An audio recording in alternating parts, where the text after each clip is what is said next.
नमस्कार दोस्तों, मैं पंडित रामकृष्ण। दुनिया एक रंगमंच है और हम सब इस रंगमंच के कलाकार हैं। समय और परिस्थिति हर एक इंसान को वो सब करने पे मजबूर कर देती है जो वो नहीं करना चाहता। हम ही नहीं, ऋषि मुनि, देवता लोग भी इस धरती के रंगमंच पे अपनी अपनी कला का प्रदर्शन किए हैं। हमारे ही जात के उच्च कोटि के ब्राह्मण परशुराम, जिनके बारे में हम सभी जानते हैं, उनके पिता ऋषि जमदग्नि, जमदग्नि के पिता ऋचिक और जमदग्नि की पत्नी रेणुका, जो प्रसेनजीत की पुत्री थी, अत्यंत ही पतिव्रता और धार्मिक प्रवृत्ति की स्त्री थी माता रेणुका, जिन्होंने परशुराम को शास्त्र के साथ शस्त्र की भी विद्या धारण करने के लिए आज्ञा दी थी। जबकि राजा प्रसेनजीत की जो पुत्री थी, वो भी युद्ध कला परिपूर्ण रूप से जानती थी। इसलिए माता रेणुका चाहती थी कि मेरा पुत्र शास्त्र के साथ शस्त्र का भी अध्ययन करे। बचपन में माता रेणुका अपने पुत्र राम को शास्त्र के साथ शस्त्र की भी शिक्षा देती थी। समय बदला, परशुराम उनका नाम ऐसे पड़ा कि उन्होंने भगवान शिव की अत्यंत तपस्या की, जिससे भगवान शिव प्रसन्न होकर उनको परशु दिए, जिससे उनका नाम परशुराम हुआ। वे अत्यंत गुणवान, चतुर, बुद्धिमान, शास्त्र के उच्च ज्ञाता थे। लेकिन एक समय ऐसा आया कि जब उनको भी अंदर से इतना टूटना पड़ा, इतना घृणित काम करना पड़ा जो नहीं करना चाहते थे।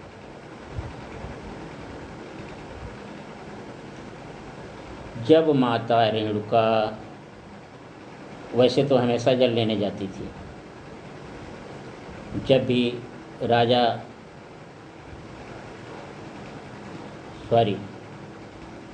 जब भी ऋषि जमदग्नि हवन करने के लिए बैठते थे तो माता रेणुका ही जल लाती थी।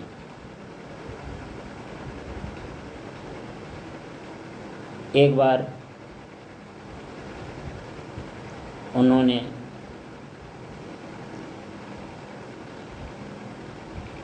जल जो है घड़े में भरा, तो घड़े में मछली दिखाई पड़ी। तो उन्होंने सोचा कि कहीं भूल से मछली मेरे घड़े में आ गई। उन्होंने उस जल को गिरा दिया। फिर उन्होंने जब जल भरा तो फिर उनको मछली दिखाई पड़ी घड़े में। उन्होंने फिर से जल को गिरा दिया। इससे उनको ये आभास हुआ कि कोई अत्यंत दुखद घटना घटित होने वाली है।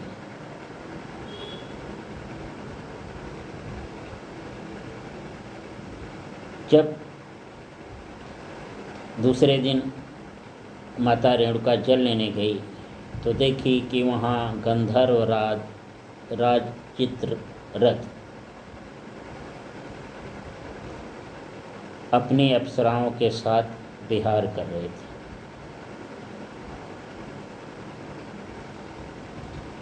तो गंधर्व राज चित्ररथ को देख के माता के मन में केवल गलत भावना उत्पन्न हुई और उन्होंने थोड़े ही समय रुककर गंधर्व राज की क्रियाकलापों को देखा और उन क्रियाकलापों में वो बेसुध हो गई कि हमें अपने पति ऋषि जमदग्नि के लिए जल ले जाना है। जब अत्यंत देर हुई तो ऋषि जमदग्नि ने अपनी योग माया से देखा तो उनको सब कुछ ज्ञात हो गया। हालांकि आजकल तो ये सब बातें होना स्वाभाविक है कि चलो पत्नी जल नहीं ले तो क्या पति नहीं ला सकता, ला सकता है।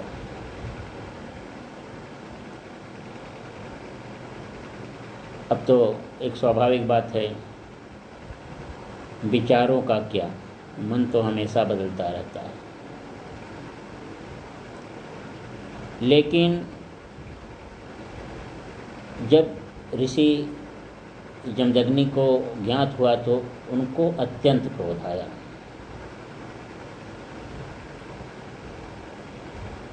माता रेणुका थोड़ी देर बाद विलम्ब से जल लेके आई और उन्होंने बोला कि स्वामी, जल लाने में मुझे विलम्ब हुआ, इसके लिए मुझे दुख है। ऋषि जमदग्नि ने बोला कि विलम्ब जिस कारण से हुआ है वो हमें ज्ञात है।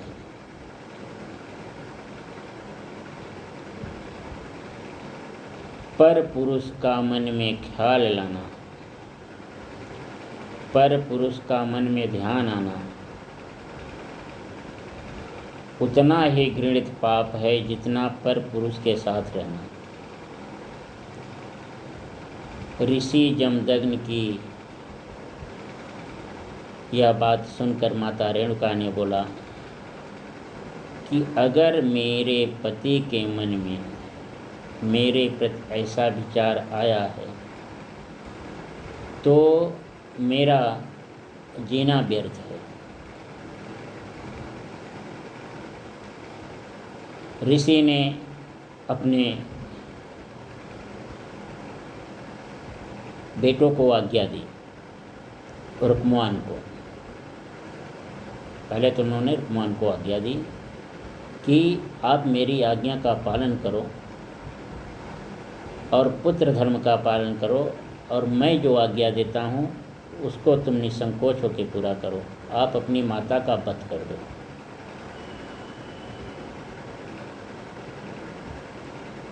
रुक्मवान बोला कि मैं इतना बड़ा पाप नहीं कर सकता, क्योंकि ये कभी संभव ही नहीं हो सकता कि कोई अपनी माता का वध करे। उससे अच्छा होगा कि मैं खुद ही मर जाऊं। ऐसे करके ऋषि जमदग्नि ने अपने चारों बेटों को आज्ञा दी,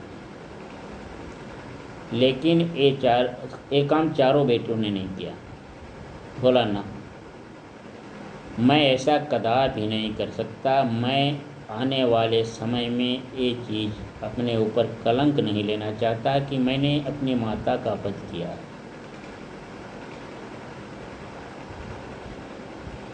अंत में ऋषि जमदग्नि को राम ख्याल आए, यानी परशुराम। उन्होंने राम को पुकारा। राम आए, बोले बोलो पिताजी क्या आज्ञा है। तो ऋषि जमदग्नि को ऐसा लगा कि राम भी और पुत्रों की तरह अपनी माँ के प्रेम के लिए मेरे वचन को ठुकरा देगा।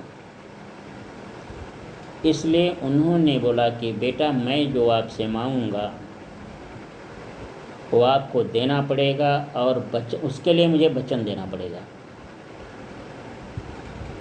तो परशुराम बोले कि मैं आपको वचन देता हूँ कि आप जो कहेंगे वो मैं बिना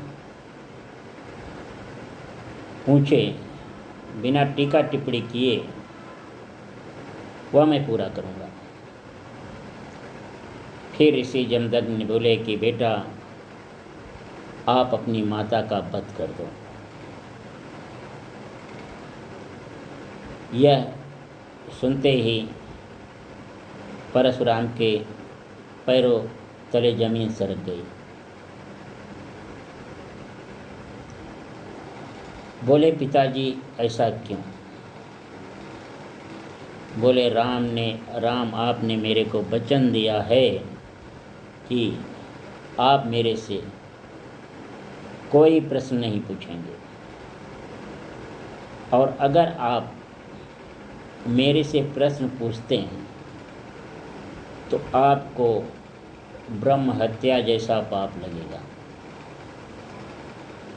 इसलिए तुम अपनी आज्ञा का पालन करो। आपने जो वचन दिया है उसको पूरा करो। इसके साथ अगर तुम्हारे मार्ग में कोई भी आता है तो उसका भी वध कर दो, भले हो क्यों ही न तुम्हारे भाई हों।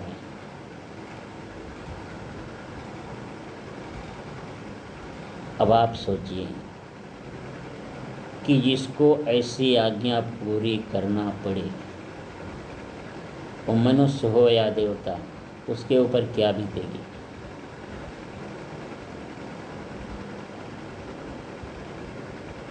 राम ने यानी परशुराम ने अपने चारों भाइयों का वध कर दिया, क्योंकि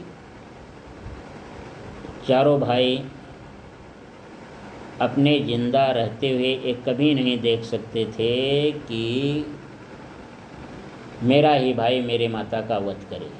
इसलिए उन्होंने रोकने का प्रयास किया और परशुराम के हाथों द्वारा उनका वध कर दिया गया। उनके चारों भाई रुक्मवान, सुखेड़, वसु, विश्वावसु, जबकि ऐसा नहीं, पांचों भाइयों में बहुत ही अत्यंत प्रेम था। तो ये है समय सबके साथ खिलवाड़ किया है और वो करेगा। अंत में परशुराम अपना हृदय पत्थर करके अपनी माता के गले पे वार किया। जिस समय मैं परशुराम के बारे में पढ़ रहा था, मेरे मन में अत्यंत ही खेद हुआ कि क्या समय ऐसा भी होता है कि लोगों से ऐसा घृणित काम करवाता है।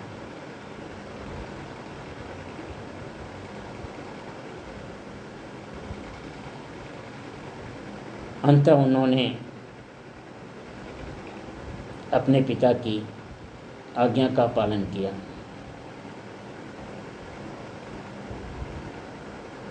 फिर और ऋषि जमदग्नि से पूछते हैं कि पिताजी, मैंने तो अपना वचन पूरा किया, क्या आप बताएंगे कि इतना बड़ा अपराध, इतना बड़ा पाप आपने मेरे से क्यों करवाया?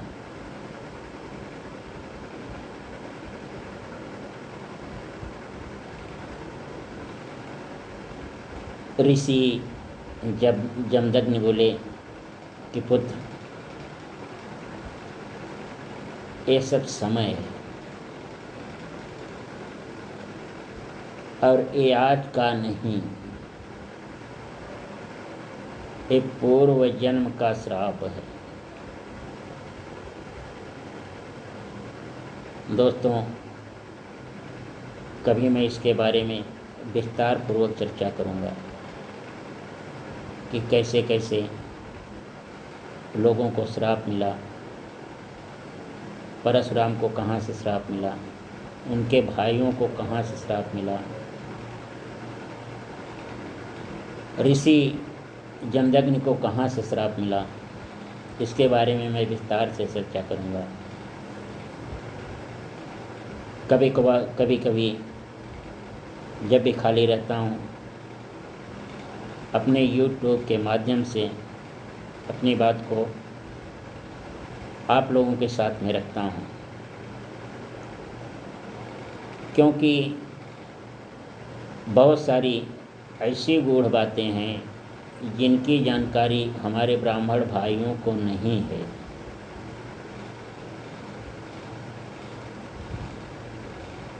परशुराम के बारे में सब जानते हैं, उनके भाइयों के बारे में, उनके पिता के बारे में, उनके दादा के बारे में, उनकी माता के बारे में बहुत सारी कथाएं हैं जो जल्दी न तो किसी कथा में सुनाई जाती है, न तो किसी पूजा में सुनाई जाती है। केवल इतना ही बताया जाता है कि परशुराम अत्यंत क्रोधित थे।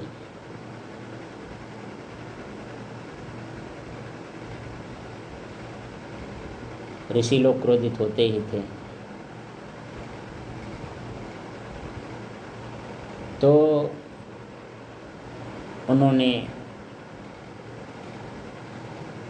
क्षत्रियों को कई बार इस पृथ्वी से विहीन किया।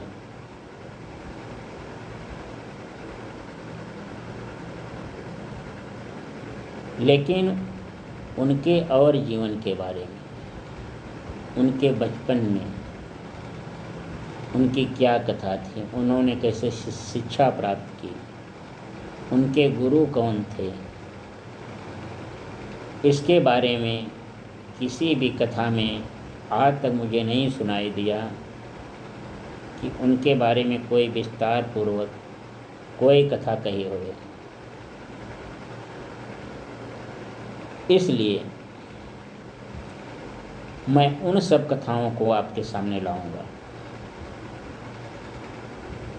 जो आप लोग नहीं सुने हैं। जैसे राम कथा तो हम सभी जानते हैं। राम के जितने भी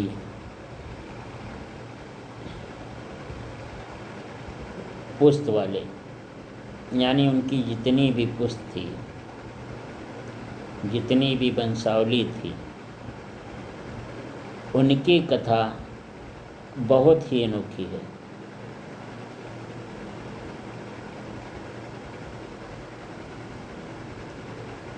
उनकी कथा अत्यंत ही दुर्लभ है।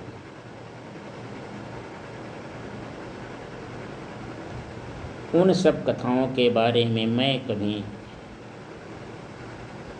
बहुत ही विस्तार पूर्वक जब भी मेरे को समय मिलेगा मैं YouTube के माध्यम से आप लोगों के पास पहुंचाता रहूँगा। राधे राधे।